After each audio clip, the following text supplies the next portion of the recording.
ನಮಸ್ತೆ ಮಿತ್ರರೇ, ನನ್ನ ಬೋಳೂರು ಸುವರ್ಣ ಚಾನಲ್ಗೆ ಸಪೋರ್ಟ್ ಮಾಡ್ತಿರುವ ಎಲ್ಲ ವೀಕ್ಷಕರಿಗೂ ಧನ್ಯವಾದಗಳನ್ನು ಮೊದಲಿಗೆ ಅರ್ಪಿಸ್ತಾ, ಇವತ್ತು ನಾನು ಕರಾವಳಿಯವರು ನಾವು ಹೆಚ್ಚಾಗಿ ಈ ಅಲಸಂಡೆ ಬೀಜ ಮತ್ತು ಬಸಳೆಯನ್ನು ಉಪಯೋಗಿಸಿ ಒಂದು ರುಚಿಕರವಾದ ಗ್ರೇವಿಯನ್ನು ಮಾಡ್ತೇವೆ. ನಾನು ಅದರ ಬದಲು ಅಲಸಂಡೆ ಬೀಜ ಹಾಗೂ ನುಗ್ಗೆ ಸೊಪ್ಪನ್ನು ಬಳಸಿ ಒಂದು ರುಚಿಕರವಾದ ನುಗ್ಗೆ ಸೊಪ್ಪು ಅಲಸಂಡೆಯ ಮಸಾಲ ಗ್ರೇವಿಯನ್ನು ಮಾಡಿದ್ದೇನೆ. ಹಾಗಾದರೆ ಯಾರೆಲ್ಲ ನನ್ನ ಚಾನಲನ್ನು ನೋಡ್ತಿದ್ದೀರಿ, ಯಾರೆಲ್ಲ ಇನ್ನು ಸಬ್ಸ್ಕ್ರೈಬ್ ಮಾಡಿಲ್ಲ, ದಯವಿಟ್ಟು ಸಬ್ಸ್ಕ್ರೈಬ್ ಮಾಡಿ, ಸಪೋರ್ಟ್ ಮಾಡಿ ಅಂತ ಹೇಳುತ್ತಾ ಬನ್ನಿ ಈ ರುಚಿಕರವಾದ ಮಸಾಲ ಗ್ರೇವಿಯನ್ನು ಹೇಗೆ ಮಾಡುವುದು ಎಂದು ನೋಡೋಣ. ನಮಸ್ತೆ ಮಿತ್ರರೇ, ಇವತ್ತು ಅಲಸಂಡೆ ಬೀಜ ಮತ್ತು ನುಗ್ಗೆ ಸೊಪ್ಪನ್ನು ಬಳಸಿ ಒಂದು ರುಚಿಕರವಾದ ಪದಾರ್ಥ ಮಾಡೋಣ. ಈ ನುಗ್ಗೆ ಸೊಪ್ಪಿನ ಬದಲು ನೀವು ಮೆಂತ್ಯ ಸೊಪ್ಪನ್ನು ಸಹ ಯೂಸ್ ಮಾಡ್ಬೋದು. ಮೆಂತ್ಯ ಸೊಪ್ಪು ಸಹ ಬಹಳ ಚೆನ್ನಾಗಿ ಬರ್ತದೆ. ಮೆಂತ್ಯ ಸೊಪ್ಪು ಅಥವಾ ಈ ನುಗ್ಗೆ ಸೊಪ್ಪು ಎರಡು ಸಹ ಆರೋಗ್ಯಕ್ಕೆ ಬಹಳ ಉತ್ತಮವಾದದ್ದು. ಅದು ಸಹ ಡಯಾಬಿಟಿಕ್ ಪೇಷಂಟ್ಗಳಿಗಂತೂ ಹೇಳಿ ಮಾಡಿಸಿದಂಥದ್ದು. ಇದರಲ್ಲಿ ನೋಡಿ ಪ್ರೋಟೀನ್ ಉಂಟು, ಅದರಿಂದಾಗಿ ಇದು ಸಹ ದೇಹಕ್ಕೆ ಬಹಳ ಉತ್ತಮ. ಇದನ್ನು ನಾನು ಸಾಧಾರಣ 150 ಗ್ರಾಮ್ಸ್ನಷ್ಟು ತೆಗೆದುಕೊಂಡಿದ್ದೇನೆ. ನೋಡಿ, ರಾತ್ರಿ ನೆನೆ ಹಾಕಿದ್ದೇನೆ, ಅಥವಾ ಒಂದು 5-6 ಗಂಟೆಗಳ ಕಾಲ ನೆನೆ ಹಾಕಿದರೆ ಆಗ್ತದೆ. 2 ಟೊಮೆಟೊ ಬೇಕು. ಈ ಟೊಮೆಟೊವನ್ನು ನಾವು ಸಣ್ಣ ಇದರಲ್ಲಿ ನೋಡಿ ಹೀಗೆ ಗ್ರೇಟ್ ಮಾಡಿಕೊಂಡು ಇಟ್ಕೊಳ್ಬೇಕು. ಮತ್ತು ನೀರುಳ್ಳಿಯನ್ನು ಸಣ್ಣದಾಗಿ ಚಾಪ್ ಮಾಡಿ ಇಟ್ಕೊಳ್ಬೇಕು. 2 ಮೆಣಸು ಹಾಗೆ ಏನದನ್ನು ಕಟ್ ಮಾಡಲಿಕ್ಕೆ ಇಲ್ಲ. ಇಲ್ಲಿ ಸಾಮಗ್ರಿಗಳಲ್ಲಿ 2 ಚಮಚದಷ್ಟು ಮೆಣಸಿನ ಹುಡಿ, 1.5 ಚಮಚದಷ್ಟು ಕೊತ್ತಂಬರಿಯ ಪುಡಿ. ನಿಮ್ಮ ಹತ್ರ ಇಲ್ಲದಿದ್ದರೆ ಕೊತ್ತಂಬರಿಯನ್ನು ಒಂದು ಸ್ವಲ್ಪ ಪುಡಿ ಮಾಡಿಕೊಳ್ಳಿ. ನಾನು ಹಾಗೆ ಮಾಡಿದೆ. ನಾವು ಹೆಚ್ಚಾಗಿ ಕೊತ್ತಂಬರಿ ಪುಡಿಯನ್ನು ಕರಾವಳಿಗರು ಮನೆಯಲ್ಲಿ ಇಟ್ಟುಕೊಳ್ಳೋದಿಲ್ಲ. ನಾನು ಸ್ವಲ್ಪ ಕೊತ್ತಂಬರಿಯನ್ನು ಮಿಕ್ಸಿಯಲ್ಲಿ ಹಾಕಿ ಪೌಡರ್ ಮಾಡಿಕೊಂಡೆ. ಮತ್ತು ಒಂದು ಗರಂ ಮಸಾಲೆಯ ಪುಡಿ, ಸ್ವಲ್ಪ ಜೀರ ಪುಡಿಯ ಬದಲು ಇಡೀ ಜೀರಿಗೆಯನ್ನು ಸಹ ಹಾಕ್ಕೊಳ್ಬೋದು. ಮತ್ತು 1 ಚಮಚದಷ್ಟು ಜಿಂಜರ್ ಗಾರ್ಲಿಕ್ ಪೇಸ್ಟ್. ಈಗ ಮೊದಲಿಗೆ ನಾವೇನು ಮಾಡೋ ಹೇಳಿದರೆ, ಇಲ್ಲಿ ಇದನ್ನು ನಾನು ಮರೆತು ಬಿಟ್ಟೆ, ಸ್ವಲ್ಪ ಇದನ್ನು ದಹಿ ಅಂದರೆ ಮೊಸರನ್ನು ಚೆನ್ನಾಗಿ ಬೀಟ್ ಮಾಡಿ ಇಟ್ಕೊಂಡಿರಬೇಕು. ಇಲ್ಲೀಗ ಮೊದಲಿಗೆ ನಾವು ಇದನ್ನು ಬೇಯಿಸಿಕೊಳ್ಳೋಣ.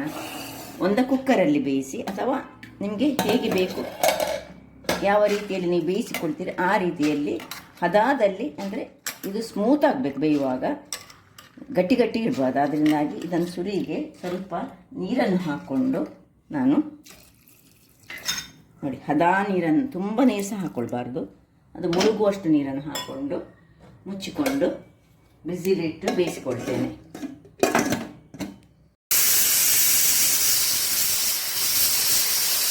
ವೀಕ್ಷಕರೇ, 2 ವಿಸಿಲ್ ಆಯಿತು. ಇದನ್ನು ಆಫ್ ಮಾಡ್ಕೊಳ್ತಿದ್ದೇನೆ. ಇಲ್ಲಿ ನೋಡಿ, ಟೊಮೆಟೊವನ್ನು ನಾನು ಈ ರೀತಿಯಾಗಿ 2 ಟೊಮೆಟೊಗಳನ್ನು ಸಹ ಹೀಗೆ ಇದರ ಪ್ಯೂರಿಯನ್ನು ಹೀಗೆ ಮಾಡಿ ಇಟ್ಕೊಂಡೆ. ಅಥವಾ ನಿಮಗೆ ಆಗದಿದ್ದರೆ ನೀವು ಗ್ರೈಂಡರಲ್ಲಿ ಮಿಕ್ಸಿಯಲ್ಲಿ ಹಾಕ್ಕೊಂಡು ಸಹ ಮಾಡಿಕೊಡ್ಬೋದು. ನೀರುಳ್ಳಿಯನ್ನು ಕಟ್ ಮಾಡಿ ಇಟ್ಕೊಂಡೆ.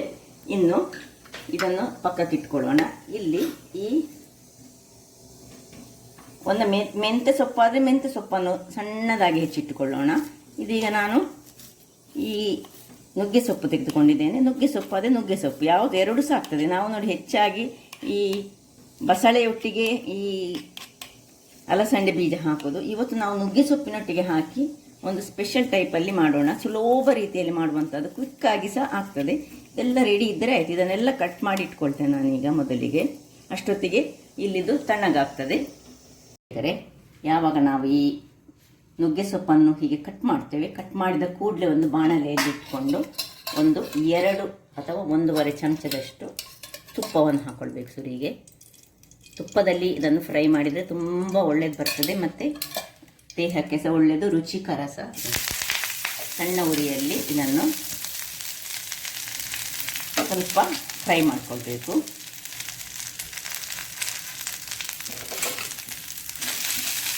ಉರಿ ಮಾತ್ರ ಸಣ್ಣದಿರಬೇಕು. ಇದಕ್ಕೆ 1 ಬಿಂದುವಿನಷ್ಟು, ಒಂದು ಸಣ್ಣ ಇಷ್ಟು ಉಪ್ಪು, ಕಲ್ಲರ್ ರಿಟೇನ್ ಆಗಲಿಕ್ಕೆ ಒಂದು ಚೂರು ಉಪ್ಪನ್ನು ಹಾಕೊಳ್ಳೋಣ.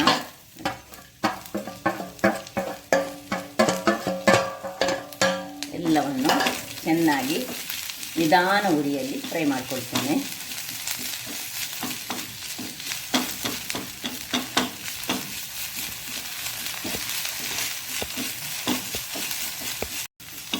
ವೀಕ್ಷಕರೇ, ಇಷ್ಟು ಫ್ರೈ ಆದಮೇಲೆ ನೋಡಿ ಒಳ್ಳೆ ಇದರಲ್ಲಿ ಒಂದು ಅದರದ್ದು ಘಮ ಬರಲಿಕ್ಕೆ ಶುರುವಾಗ್ತದೆ ಫ್ರೈ ಆಗುವಾಗ. ಅಷ್ಟೊತ್ತಿಗೆ ಇದನ್ನು ಆಫ್ ಮಾಡಿಕೊಂಡು ಇದನ್ನು ಪಕ್ಕಕ್ಕಿಟ್ಕೊಳ್ಳೋಣ.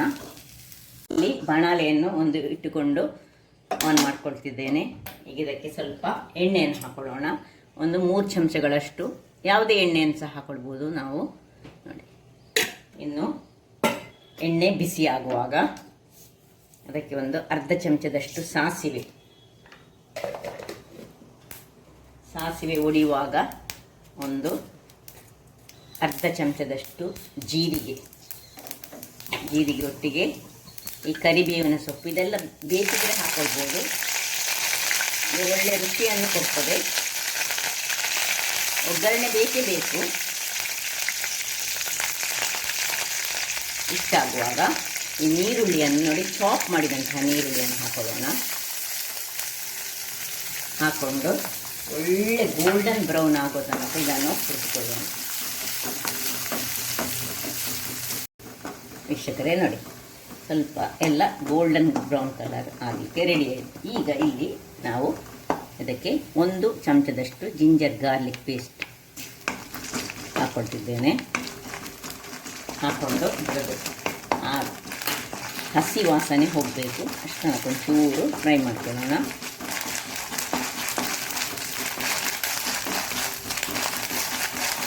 ಇನ್ನು ಈ ಟೊಮ್ಯಾಟೊ, ಇದನ್ನು ನೀವು ಟೊಮ್ಯಾಟೊ ಪ್ಯೂರಿ ಸಹ ಮಾಡ್ಕೊಳ್ಬೋದು, ಅಥವಾ ಹೀಗೆ ನೋಡಿ ನಾನು ಇದನ್ನು ಟೊಮ್ಯಾಟೊವನ್ನು ಈ ಸ್ಕ್ರೇಪ್ ಮಾಡಿಕೊಂಡೆ. ಒಳ್ಳೆ ಫೈನಾಗಿ ಅದರ ಕಲ್ಲರ್ ಅದು ರಿಟೈನ್ ಮಾಡ್ತದೆ ಸ್ಕ್ರೇಪ್ ಮಾಡಿದರೆ. ಒಳ್ಳೆ ಇದನ್ನು ಸ್ವಲ್ಪ ಹಸಿ ವಾಸನೆ ಹೋಗುವವರೆಗೆ ಚೆನ್ನಾಗಿ ಹುರಿದುಕೊಳ್ಳೋಣ. ವೀಕ್ಷಕರೇ, ಇಲ್ಲಿ ನೋಡಿ, ಸಾಧಾರಣ ಒಂದು 2-3 ನಿಮಿಷಗಳ ಕಾಲ ನಾನು ಇದನ್ನು ಹೀಗೆ ಫ್ರೈ ಮಾಡ್ತಾ ಹೋದೆ. ಅದರದ್ದು ಹಸಿ ವಾಸನೆ, ಟೊಮ್ಯಾಟೊ ಮತ್ತು ಬೆಳ್ಳುಳ್ಳಿ ಗಾರ್ಲಿಕ್ ಪೇಸ್ಟ್ನ ಹಸಿ ವಾಸನೆ ಹೋಗುವವರೆಗೆ ಇದು ಮಾಡಬೇಕು. ಈಗ ಇದಕ್ಕೆ ಬ್ಯಾಡಗಿ ಚಿಲ್ಲಿ ಆದರೆ 1.5 ಚಮಚ ತೆಗೆದುಕೊಳ್ಳಿ. ಸಪೋಸ್ ನೀವು ಖಾರದ ಮೆಣಸು ತೆಗೆದುಕೊಳ್ಳೋದಾದರೆ ಕೇವಲ 1 ಚಮಚ ಮಾತ್ರ ಸಾಕು, ತುಂಬ ಖಾರ ಸಹ ಆಗಬಾರ್ದು ಇದು. ಇನ್ನು 1 ಚಮಚದಷ್ಟು ಕೊತ್ತಂಬರಿಯ ಪೌಡರ್,